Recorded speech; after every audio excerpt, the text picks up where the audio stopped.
રાજસ્થાનનું સુમસાન ગામ અને એક અજાણ્યો પત્ર. સ્થળ રણથંભોરની નજીક રાજસ્થાનનું એક અર્ધ ત્યજી દેવાયેલું ગામ કેસરપુરા. વાતાવરણ બપોરનો તીવ્ર તાપ, સૂકી અને ધૂળવાળી હવા, દૂર પહાડીઓનું મૌન.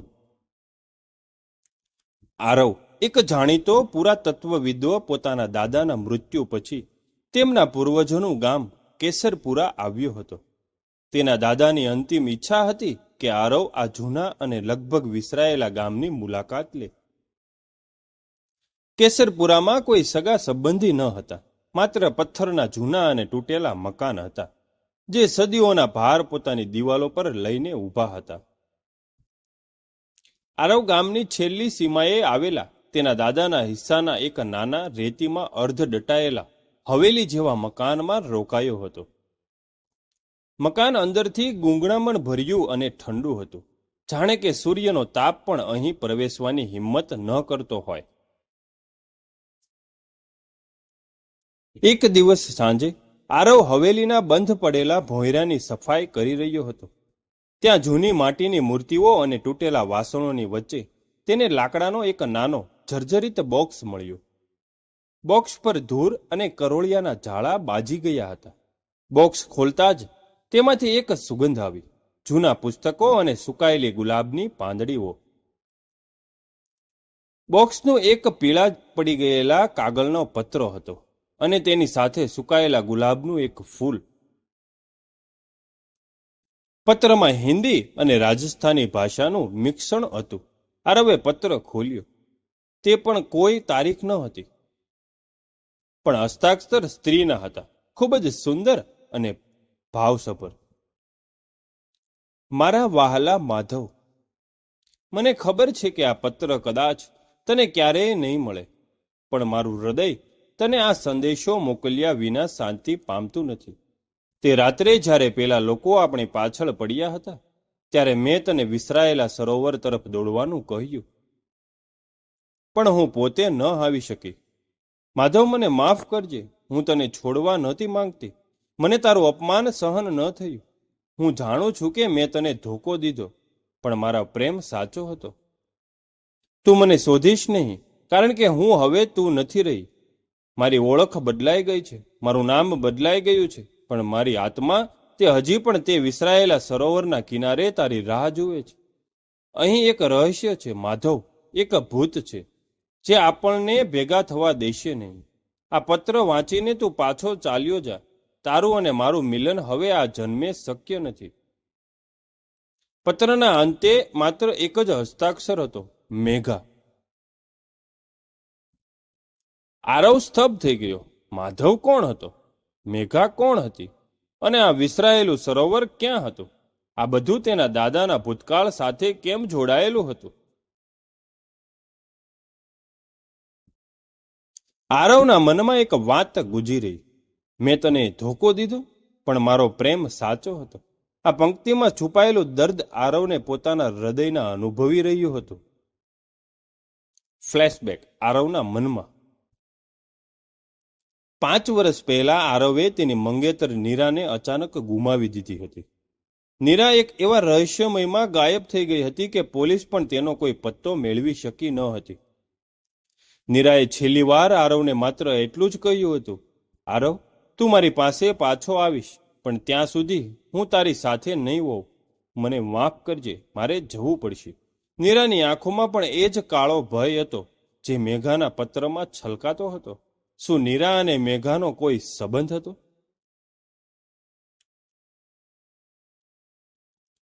પત્ર વાંચીને આરવને ઊંઘ ન આવી. આખી રાત તે વિસરાયેલું સરોવર વિશે વિચારતો રહ્યો. સવારે વહેલી પરોઢે તેણે ગામના એક વૃદ્ધ માલધારીને પૂછ્યું, બાબા, અહીં આજુબાજુમાં કોઈ જૂનું કે વિસરાયેલું સરોવર છે? વૃદ્ધે ડરી ગયેલી આંખોથી આરવ સામે જોયું. બેટા, તે પ્રેત સરોવર છે. વર્ષો પહેલા ત્યાં એક યુવાન કુંવરીએ આત્મહત્યા કરી હતી, કારણ કે તેને પ્રેમમાં ધોકો મળ્યો હતો. ગામવાળાઓએ તે જગ્યાને ત્યાગ કરી દીધો છે. ત્યાં રાત્રે કોઈ જાય તો પાછો નથી આવતો. તેનું નામ પણ કોઈ લેતું નથી. આરવને ખ્યાલ આવ્યો કે આ એ જ વિસરાયેલું સરોવર છે. તેના મનમાં ડર અને ઉત્સુકતાનું મિશ્રણ હતું.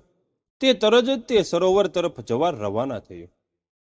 લગભગ અડધો કલાક ઉબડ-ધાબડ રસ્તે ચાલ્યા પછી તે સરોવરના કિનારે પહોંચ્યો. સરોવર નાનું હતું, પણ તેનું પાણી અસામાન્ય રીતે કાળું અને સ્થિર હતું. આજુબાજુ મોટા સૂકા ખેરના વૃક્ષો હતા અને કિનારે એક નાનકડી શિવની મૂર્તિ હતી, જેની પર સિંદૂર અને જૂના ફૂલો ચડાવેલા હતા. સરોવરની પાછળ એક પહાડી પર એક જૂનો દરગાહ જેવો ઢાંચો હતો. તે જગ્યા પર એક મકબરો હતો, જે વર્ષોથી બંધ હતો. આરવ તે મકબરા તરફ ખેંચાયો. મકબરાના પ્રવેશદ્વાર પર તાળું ન હતું. અંદર પ્રવેશતા જ એક અજબની ઠંડક અનુભવાઈ. અંદરની દિવાલો પર અરબી ભાષામાં કંઈક લખેલું હતું. વચ્ચે એક માટીની કબ્ર હતી અને તેની સામેની દિવાલ પર ખૂબ મોટો તૂટેલો અને કાંસ્યનો અરીસો લટકતો હતો. અરીસા 3 ભાગમાં તૂટી ગયો હતો. તેમાંથી વચ્ચેનો એક ટુકડો ગાયબ હતો. આરવે અરીસાના ટુકડાઓમાંથી પોતાનું પ્રતિબિંબ જોયું. ત્રણેય ટુકડાઓમાં તેને ચહેરો અલગ અલગ અભિવ્યક્તિઓ સાથે દેખાતો હતો. એકમાં દુઃખ, બીજામાં ક્રોધ અને ત્રીજામાં પ્રેમ.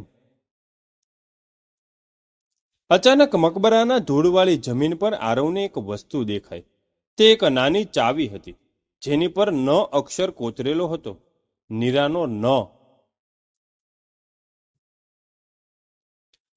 ચાવી જોતા જ આરવના મગજમાં વીજળીનો આંચકો લાગ્યો. તે ચાવી તેની મગજતર નીરાની હતી. તેને યાદ આવ્યું કે નીરા હંમેશા એક નાના પેન્ડલ સાથે આ ચાવી પહેરતી હતી. અહીં નીરાનો શું સંબંધ? મેઘા, માધવ, વિસરાયેલું સરોવર અને હવે નીરાની ચાવી? આરવ તૂટેલા અરીસા તરફ જોતો રહ્યો. તેને અરીસામાં ધૂંધળું દેખાયું કે ત્રીજા ટુકડામાં એક સ્ત્રીનો પડછાયો ડોલતો હતો, નીરા જેવો. આત્મિક કનેક્શન અને ભય. આરવને મકબરાની હવા વધુ ભારે લાગી. તેને લાગ્યું કે કોઈ તેને સ્પર્શ કરી રહ્યું છે. તે ધીમેથી બોલ્યો, નીરા, તો અહીં છે? મેઘા? તેને અરીસામાંથી ધીમો દુઃખભર્યો અવાજ સંભળાયો. માધવ, તું કેમ પાછો આવ્યો? તું મને છોડીને કેમ ગયો હતો? હું માધવ નથી, હું આરવ છું, મારા દાદાનો પૌત્ર. આરવે જવાબ આપ્યો. અવાજ અટકી ગયો. પછી એક જોરદાર પવન ફૂંકાયો, જે મકબરાની અંદરની માટીની આકાશમાં ઉડાવી ગયો. આરવ ગુંગળાઈ રહ્યો હતો. તેને લાગ્યું કે તેને બેભાન કરી દેવામાં આવશે. તે ઝડપથી મકબરામાંથી બહાર નીકળ્યો અને સરોવરના કિનારે જઈને શાંતિથી બેઠો. તેણે મેઘાનો પત્ર ફરી વાંચ્યો. હું હવે તું નથી રહી. મારી ઓળખ બદલાઈ ગઈ છે. મારું નામ બદલાઈ ગયું છે. તેને એક નવો વિચાર આવ્યો. શું મેઘા તેના દાદા માધવની પ્રેમિકા હતી? અને શું આ મકબરામાં તેનું ભૂત ભટકતું હતું? અને નીરાની ચાવી અહીં કેમ હતી?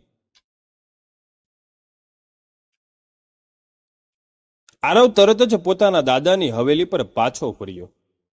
તેણે નીરાની ચાવી તેના દાદાની વસ્તુઓ પર રાખેલા રૂમમાં આવેલા એક જૂના કબાટના તાળામાં નાખી.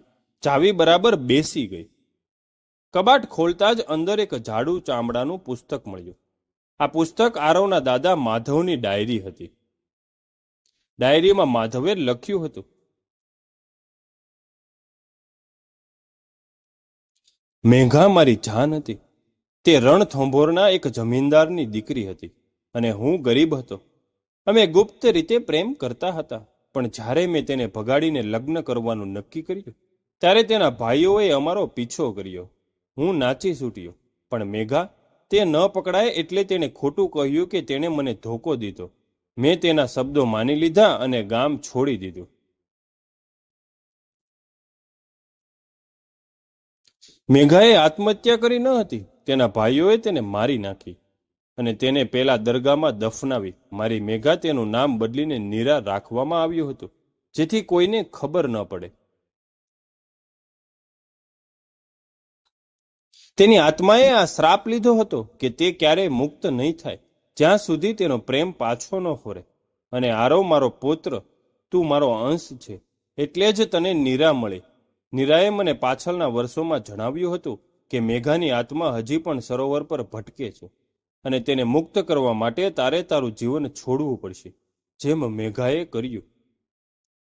આરવે સત્ય સમજાવ્યું. મેઘા તેના દાદા માધવની પ્રેમિકા હતી. ગામ લોકોના કહેવા મુજબ જે યુવાન કુંવરીએ આત્મહત્યા કરી હતી તે મેઘા હતી, પણ તેને મારી નાખવામાં આવી હતી, અને તેનું નવું નામ નીરા રાખવામાં આવ્યું હતું, જે તેની આત્મિક ઓળખાણ હતી. આરવની મંગેતર નીરા એ ખરેખર મેઘાનો આત્મનો અંશ હતી, જે આરવને તેના દાદાનો અંશ સમજીને તેની પાસે પાછી આવી હતી. આરવની મંગેતર નીરાનું ગાયબ થવું એ કોઈ અકસ્માત ન હતો, પણ મેઘાના ભૂતકાળને ઉકેલવા માટેની યોજના હતી. આરવનું હૃદય તૂટી ગયું. તેની મંગેતર નીરા કોઈ રહસ્યમય કાવતરાનો હિસ્સો ન હતી, પણ મેઘાની આત્માનો એક પ્રેમમય પ્રયાસ હતો, જે તેના દાદાના ભૂતકાળની પીડાને સમાપ્ત કરવા માંગતી હતી. રાત્રે ગાઢ અંધારામાં આરવ ફરીથી પ્રેત સરોવર તરફ ગયો. સરોવરની કિનારી પર પહોંચીને તેણે મેઘાનો પત્ર અને ગુલાબનું ફૂલ પાણીમાં તરતું મૂકી દીધું. મેઘા, નીરા, હું આરવ છું, માધવનો અંશ. હું તને મુક્ત કરવા આવ્યો છું. તારો અને મારો પ્રેમ અધૂરો છે, પણ શાંતિપૂર્ણ છે.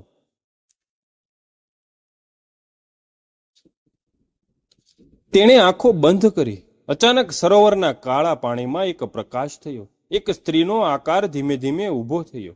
મેઘા, તેની આંખોમાં આંસુ ન હતા, પણ એક શાંત સ્મિત હતું. મેઘાએ માધવના પૌત્ર આરવ સામે જોયું અને ધીમા અવાજે કહ્યું, તું પાછો આવ્યો. માધવ, તારો પ્રેમ જીતી ગયો. આરવને શાંતિનો અનુભવ થયો. મેઘાની આત્મા મુક્ત થઈ ગઈ હતી, અને તેની સાથે નીરાની ગેરહાજરીનું દુઃખ પણ ઓછું થયું.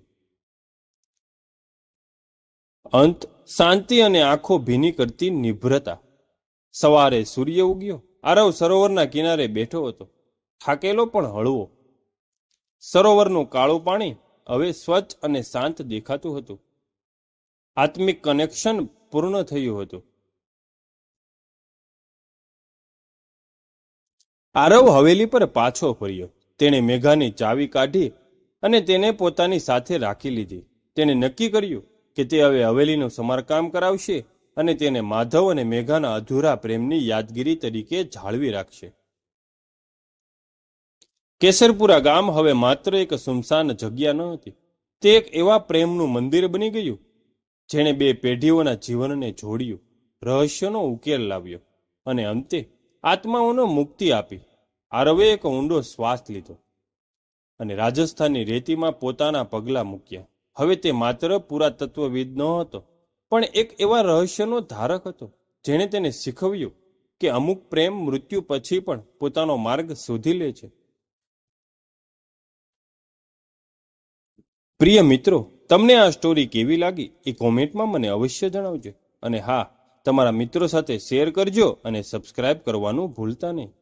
ફરીથી આપણે જલ્દી મળીશું એક નવી સ્ટોરી સાથે. સમાપ્ત.